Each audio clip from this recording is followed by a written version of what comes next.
We're looking for support from the community, from the industrial partners that we have to help us continue to fulfill our mission. We need our elected officials to step in and give us the ability to continue and to sustain what we're doing, and then improve this so that we have the ability long term to fulfill our mission, which is protect the community. The front half of the bay, from this piece of concrete, this line forward, the original fire station was built in 1973. 1978, there was an addition that was built. This concrete slab, we'll make our way over here.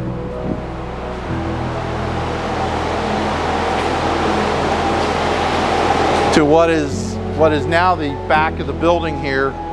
That was built, added on in 1978. Anybody could walk through the front door and they now have access to the entire building. So what we're hoping to be able to do is to create a secure lobby so that the public can still access us, but in a much more secure environment for our people. So building security is a priority.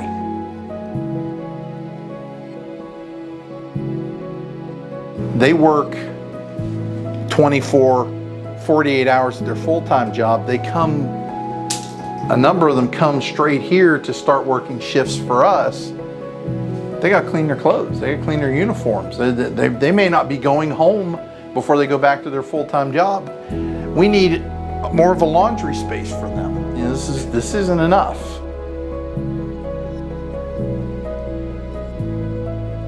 And what you will notice is just the sheer fact that they are literally on top of one another throughout the entire space. Look around. There's not a lot of room. There's just not a lot of room. More lockers, another space, another private space, if you can call it that, semi-private. But you know, this is what we've got. But someone lives there. Someone lives there.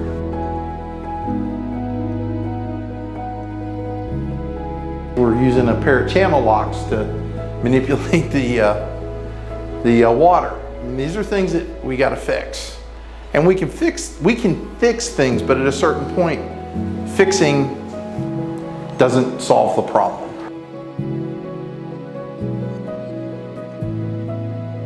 The kitchen, again, hasn't been renovated in 30 years. We have taken some intermediate steps. Last year I had a hood and the installation donated. So we were able to get this hooked up and wired, and it's really not just improved the appearance of the kitchen, but the functionality of the kitchen. The day crew spends a big chunk of their day in here. You know, how much does that impact morale? How much having a really nice, we just put a fresh coat of paint on her a few months ago. Guys did a great job. They do a really great job of trying to make home feel home. But we're still challenged.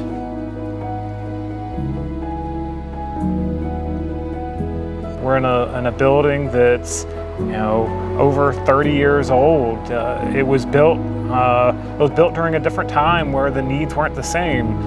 Ever since 2020, with COVID, the pandemic, and now the expectation for, you know, people working remotely is changed how we do things. Everyone is out busy trying to make a living and be successful, but a lot of people do want to broaden their horizons and support the community, and we want to give that every opportunity to make that available for them. One of my goals would be that we could have that space for that telework employee, that remote employee that could, you know, come here, volunteer their time, you know, have a space to set up, to, you know, dial into their meetings, do their virtual calls, and if a call were to come, to be able to respond. A lot of people work remotely. We want to make it to where they would have a space where they could conduct their personal business and volunteer and help the community as well. Our call volume has increased significantly, you know, over the last 10, 15 years, especially over the last 5 years. We need more people. We need people here, and if we are able to, raise the funds for our capital expense for this building project, we feel that that would make a difference to invite people in. Having a space in the fire department that's conducive for remote work, taking those telephone calls, those video calls, I feel would make a big difference. Unless you have an office assigned to you, you do not have a space where you can go in a room and shut a door. So there's not that opportunity for you to decompress and to take a few minutes to have a private phone call with a family member, or to check up on somebody, a friend that might be going through something. There's no place to do that right now. Some of the calls we go on can be stressful. Sometimes it'd be nice to have a space where you can relax, unwind, and just prepare yourself for the next call. You come off of a call and you just need 5 minutes to go sit in a room by yourself and think about the call and kind of get it out of your head so you can go to the next call. It's not something that we're going to be able to do from our regular operating account. We're going to have to either get people to support us with additional funding, donations and such, whether it's supplies, work in kind, trades, whatever we can do. And then we're going to have to borrow a substantial amount of money, probably somewhere in the $750,000 to $1 million range, $750,000 to $1 million, just to add some square footage that will allow us to continue with our mission.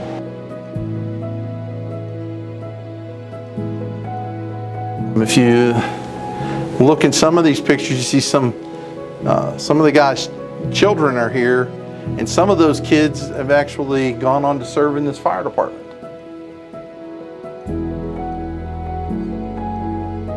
A couple of years ago, one of our members, this is where we really try to push and emphasize this idea of esprit de corps and having pride and ownership in your facility. This was hand painted on here. A very talented individual took the time to do that. These are the kind of people that we have. They truly do love what they do and where they do it. So being able to give back to them by improving the facilities that they want to be here, that's essential to us and our long-term success.